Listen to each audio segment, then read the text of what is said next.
صدق الصادقین۔ بسم اللہ الرحمن الرحیم۔ قالوا لم نکو من المصلین۔ صلوات بر محمد علیہ۔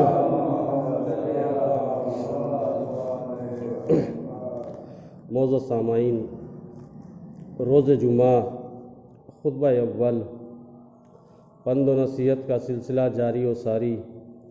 دعا ہے اس وحدہ لا شریک سے کہ اللہ ہمیں ان تمام باتوں کے اوپر عمل کرنے کی توفیق عطا فرمائے اور ان تمام باتوں کو ہمارے لیے ذریعہ نجات قرار دے۔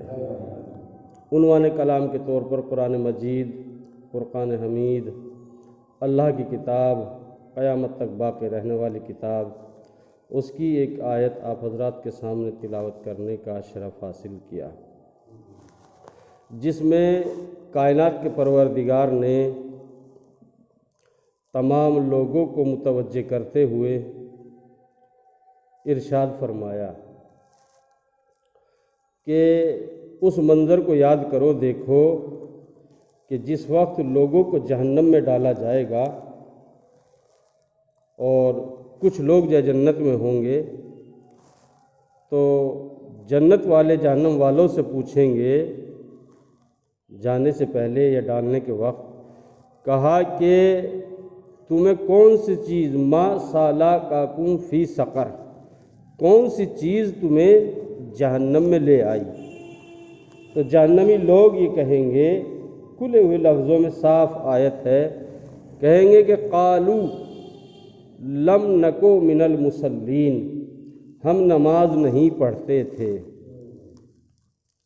اس سے زیادہ صاف آیت یا اس سے زیادہ صاف بیان اور نہیں ہو سکتا۔ دیکھیں، اگر آپ انشاءاللہ موقع لگے گا تو بتاؤں گا کہ کفر کی تعریف کیا ہے اور ایمان کی تعریف کیا ہے۔ اگر کوئی نماز نہیں پڑھتا تو اس کے لیے صاف لفظوں میں آتا ہے کہ اس نے کفر کیا۔ یعنی دیکھیں، زنا کرنے والا کافر نہیں کہا جاتا، اور قتل کرنے والا ظالم کہا جاتا ہے، کافر نہیں کہا جاتا۔ چوری کرنے والا چور کہا جاتا ہے، کافر نہیں کہا جاتا۔ غور کریں، ان تمام باتوں کے اوپر دیکھیں، انشاءاللہ پھر کبھی موقع لگے گا تو اسے مفصل طریقے سے بتاؤں گا۔ لیکن نماز ایک ایسی چیز ہے کہ جو اگر انسان ترک کر دے تو کفر کی منزل پہ علیہ السلام صلوات پڑھ دیجیے۔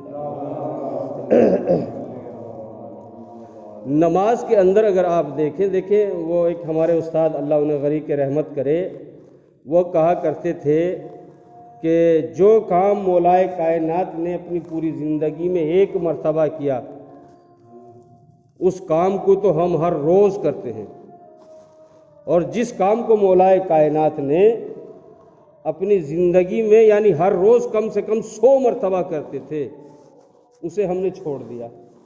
وہ کہتے تھے کہ مولائے کائنات نے در خیبر ایک بار اکھاڑا اور اسے آج تک ہم اکھاڑ کر پھینک رہے ہیں، اور مولا ہر روز ہر شب میں 100 رکعت نمازیں پڑھا کرتے تھے، اسے ہم نے فراموش کر دیا۔ مولانا وسیع حیدر مرحوم، اللہ ان کے درجات میں بلندی عطا فرمائے، ہمارے استاد تھے اور بڑے شفیق، اللہ انہیں جنت نصیب کرے، ان کے گناہوں کو اللہ پنجتن پاک کے صدقے معاف فرمائے۔ تو انہوں نے یہ جملہ کہا تھا کہ جو کام مولا نے ایک بار کیا اسے ہم بار بار کرتے ہیں، اور جو بار بار کیا اسے ہم ایک بار کرنا پسند نہیں کرتے۔ آپ تاریخ اٹھا کر دیکھ لیں، مولا کے پاس جب بھی کوئی آیا اور آنے کے بعد کہا کہ یا علی فلاں کام میرا پریشان ہوں، تو یا تو اس کے لیے کہا کہ 2 رکعت نماز پڑھو یا فلاں چیز کرو، تمہاری مشکل حل ہو جائے گی۔ حد ہے کہ ایک مرتبہ کسان آپ کے پاس اکٹھا ہو کر آئے اور آنے کے بعد کہا کہ یا علی دریا کے اندر پانی جو ہے طغیانی پر آ گیا، بہت زیادہ پانی جو ہے اوپر آ گیا، اور ڈر ہے کہ کہیں ایسا نہ ہو کہ سیلاب تکڑا جائے اور اس کی وجہ سے ساری فصلیں برباد ہو جائیں۔ مولانا نے کہا اچھا۔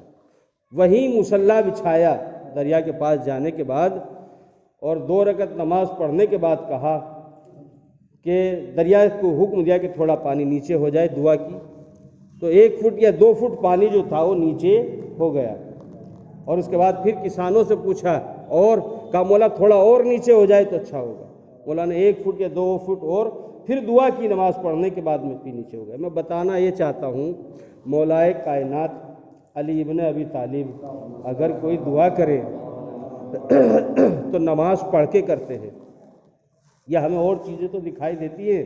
آپ نے دیکھا ہوگا, غور کیا ہوگا, جناب سیدہ کے لیے ملتا ہے کہ جب آپ اس یہودی کے مکان پر پہنچی تو تمام عورتیں بے ہوش ہو گئیں. سب آپ نے سنا ہے, بچپن سے لے کر آج تک سنتا ہے. اور دلہن مردہ ہو گئی. تو جناب سیدہ نے بھی اس وقت کیا کیا, جا نماز بچھا کر 2 رکعت نماز پڑھی اور ہاتھوں کو بارگاہ خداوندی میں بلند کر کے کہا پالنے والے میری عزت رکھ لے. ابھی آپ کی دعا ختم بھی نہیں ہوئی تھی کہ دلہن کلمہ پڑھتی ہوئی اٹھ گئی. یعنی بتایا صرف یہ گیا کہ دیکھو جو بھی تمہیں دعا مانگنی ہو, جو بھی تمہارا ارادہ ہو, کم سے کم نماز جو ہے پڑھ کے 2 رکعت نماز پڑھیں اور اس کے بعد جو ہے دعا مانگیں. لیکن ہم سارا کام کرنے کے لیے تیار ہیں, یہ کام کرنے کے لیے تیار نہیں ہیں. اور بغیر اس کے دیکھیں کچھ نہیں ہو سکتا. جب تک نماز نہیں ہوگی کچھ نہیں ہوگا. اور اس سے بھی پہلے واجبات ضروری ہے. واجبات میں 17 رکعت نماز آتی ہے, کم سے کم اسے ادا کرنا ہوگا. اس کے بعد جو آپ جو کچھ چاہیں وہ کرنا چاہیں تو کریں. دیکھیں امام نے دعائیں بتائی ہیں. امام جعفر صادق علیہ السلام آپ کے پاس بھی ایک شخص آیا اور آنے کے بعد کہا کہ یبن رسول اللہ بڑا مقروض ہو گیا ہوں, میرے اوپر قرض بہت زیادہ ہو گیا ہے اور جو حاکم ہے اس سے بھی بہت ڈر لگتا ہے, کوئی کاروبار بھی نہیں ہے, ہر طریقے سے پریشانی نے میرا پیچھا تھام لیا ہے. یا امام مجھے کچھ بتائیے. امام چاہتے تو کچھ بھی اٹھا کر ہاتھ سے دے دیتے, کہا یہ لو اور اسے بازار میں فروخت کرو, تمہارا قرض بھی اتر جائے گا اور یہ بھی ہو جائے گا. لیکن نہیں, کیا کہا کہ تم 2 رکعت نماز پڑھو, رات کے کسی بھی حصے میں تم 2 رکعت نماز پڑھو. اور جب تم 2 رکعت نماز پڑھو گے تو اس کا طریقہ یہ ہے, اس طریقے کو سبھی جو اپنے ذہن میں محفوظ کر لیں, اور جہاں تک میری آواز جا رہی ہے وہ بھی جیسے اپنے اذہان میں محفوظ کر لیں. امام نے فرمایا کہ رات کے کسی بھی حصے میں اٹھ کر 2 رکعت نماز ادا کرو. کیا کرو؟ کہا کہ پہلی رکعت میں الحمد کے بعد آیت الکرسی 1 مرتبہ.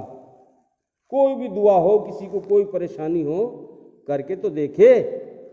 مانگنے کے بعد شرمندگی بھی نہیں ہوگی اور اللہ جو ہے اسے ضرور پورا کرے گا, چونکہ اس نے وعدہ کیا ہے کہ میں دعاؤں کو قبول کرنے والا ہوں. تو کیا کہا کہ پہلی رکعت میں الحمد کے بعد 1 مرتبہ آیت الکرسی, اور دوسری رکعت میں الحمد کے بعد جو یہ آیت ہے سورہ حشر کی, لو انزلنا ھذا القرآن علی جبل لرأیتہ خاشعا متصدعا من خشیۃ اللہ, یہاں سے لے کر آخر سورہ تک. گھبرائیے گا نہیں, یہ کل 3 آیتیں یا 4 آیتیں اور آگے ہیں. ایک آیت یہ میں نے پڑھی ابھی لو انزلنا, اور 3 یا 4 آیتیں اور آگے ہیں, زیادہ بڑی نہیں ہیں. آپ قرآن مجید ہاتھ میں لے لیں اور اسے یہاں سے پڑھیں. دوسری رکعت کا پتہ چل گیا, پہلی رکعت میں الحمد کے بعد آیت الکرسی, اور دوسری رکعت میں الحمد کے بعد سورہ حشر کی آیت نمبر 30 سے ظاہراً لو انزلنا سے لے کر آخر تک پڑھیں. اب کیا کریں مولا؟ اس سے فرماتے مولا کہتے ہیں کہ اب تم 2 زانو ہو کر بیٹھ جاؤ, اور بیٹھنے کے بعد میں قرآن مجید کو اپنے سر پر رکھ لو. اور یہ جو آپ رمضان میں اعمال کرتے ہیں نا, اللہم بحق ھذا القرآن, اسی طریقے سے وہ کرتے ہیں بحق علی, بحق فاطمہ, بحق الحسن, بحق الحسین. اسی طرح تاخیر امام تک ان چیزوں کو پڑھیں, اور پڑھنے کے بعد میں پھر دعا کریں. انشاءاللہ آپ کی دعا مستجاب ہوگی. غور کیا آپ نے؟ کوئی بھی پریشانی, اللہ سبھی کو پریشانیوں سے دور رکھے, اللہ کرے کہ پریشانی آپ کے پاس سے بھی نہ گزرے. تو اس چیز کو کرنے کے لیے رات کے کسی بھی حصے سے مطلب یہ ہے کہ کوئی ڈسٹرب کرنے والا نہ ہو. یہ نہیں کہ وہیں بچے کھیل رہے ہیں، وہیں گھر والے پکار رہے ہیں، وہیں ٹیلی ویژن چل رہا ہے، وہیں فلاں کام ہو رہا ہے، نہ دماغ ادھر ہے، نہ توجہ ادھر ہے، نہ خیال ادھر، نہیں، متوجہ ہو جائے ایک طرف، لو لگا لے اللہ سے، تبھی جو یہ چیزیں تمام قبول ہوتی ہیں۔ اور اگر ہم بھی کسی سے بات کریں، قرض لینے کے لیے آپ جائیے کسی کے پاس میں، یا اپنائی لینے کے لیے جائیے آپ، جس کو آپ نے اپنے ہاتھ سے دیا ہونا پیسہ، اس سے جا کے کہنا ذرا اس ڈھیلے انداز سے، بھائی وہ ہمارے پیسے دے دیتے، وہ کہیں کو دینے لگا آپ کے پیسے، جب تک آپ دل اور زبان سے ساتھ نہیں کہیں گے، ہیں؟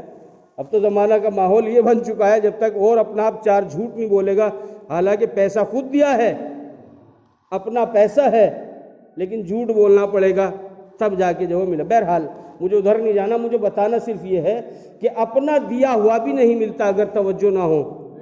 اگر آپ آہستہ سے کہیں گے تو کوئی دینے والا نہیں ہے، تو پھر اس رب العزت کی بارگاہ میں جب تک آپ کی توجہ نہیں ہوگی تو کیسے مل جائے گا؟ بہرحال نماز ضروری ہے۔ میں بتانا یہ چاہتا ہوں کہ امام نے ایسا نہیں کہا کہ کہیں جا کے درخت لگا ہے وہاں سے توڑ لو اور لا کے اسے ایسا کر لو، نہیں، اس کے لیے بتایا کہ نماز ضروری ہے، نماز میں دعا کریں، اوروں کے لیے دعا کریں، اپنے لیے دعا کریں، اور سب سے بڑی چیز ہے کہ اللہ نے کہا کہ میں تمہاری دعاؤں کو مستجاب کرنے والا ہوں، تو کیوں نہ اس کی بارگاہ میں ہاتھوں کو پھیلایا جائے۔ دیکھیں، ایک گروہ نماز میرا موضوع ہے، اور نماز کے اوپر دو چار باتیں، موضوع کیا، یہ تو دو چار باتیں ہوتی ہیں، 15 منٹ ساری لگتی ہیں۔ تو رسول کی خدمت میں ایک گروہ آیا اور آنے کے بعد کہا کہ یا رسول اللہ ہم مسلمان ہونا چاہتے ہیں، بڑا گروہ، ظاہراً یہودی یا نصران یہ آئے، اور آنے کے بعد کہا کہ ہم مسلمان ہونا چاہتے ہیں۔ پیغمبر اسلام نے بھی کہا موسٹ ویلکم، آئیے، سواگت ہے آپ کا، لائیے تشریف آئیے، خوش آمدید، آپ اسلام قبول کرنے کے لیے آئے ہیں۔ انہوں نے کہا لیکن ہماری شرط ہے۔ کہا کیا شرط ہے؟ شرط بھی بتاؤ۔ کہا کہ آپ اسلام کے جتنے قانون ہمیں بتائیں گے ساروں کو مانیں گے، جتنے بھی آپ بتائیں گے ہر ایک قانون کو مانیں گے، زکوٰۃ، جہاد، خمس، فلاں جو بھی آپ صدقہ، خیرات، والدین کی اطاعت، جو بھی چیز آپ بتائیں گے ہر ایک چیز کو مانیں گے، لیکن ایک چیز نہیں کریں گے۔ پیغمبر اسلام نے کہا کیا نہیں کرو گے؟ کہا کہ ہم نماز نہیں پڑھیں گے، بس ہم نماز نہیں پڑھیں گے اور مسلمان ہونا چاہتے ہیں، باقی سب چیز مانیں گے۔ پیغمبر نے کہا تو بھیا خدا حافظ، ایسے لوگوں کو اسلام کی ضرورت نہیں، اسلام کی ضرورت نہیں ہے ان لوگوں کی، جہاں نماز نہ ہو۔ پاس ہی کوئی بیٹھے ہوئے تھے، تو کہا پیغمبر اسلام کو رائے دے رہے ہیں، دیکھیں یہ بھی تو ہوتا ہے، رائے دے رہے ہیں، یا رسول اللہ بڑا غضب کیا۔ کیا کیا؟ کہا کہ کم سے کم اسلام میں داخل تو ہونے دیتے انہیں۔ پیغمبر اسلام سے زیادہ کون اچھا جانتا ہوگا جو اتنی زحمتیں اٹھا رہا ہے، کوڑا ڈالا جا رہا ہے سر کے اوپر، گلی کا راستہ نہیں بدلتے، آنے جانے کا راستہ نہیں بدلتے، اور جب اس کے پاس گئے اپنا اخلاق پیش کیا تو کہا کلمہ پڑھائیے۔ ایک کلمہ پڑھانے والی کے لیے اتنی زحمتیں، کوڑا کرکٹ سر پہ ڈالا جا رہا ہے، اذیت آپ کیا جانیں، اونٹ کی اوجڑیاں جو ہے پیغمبر اسلام کے اوپر ڈالی گئی۔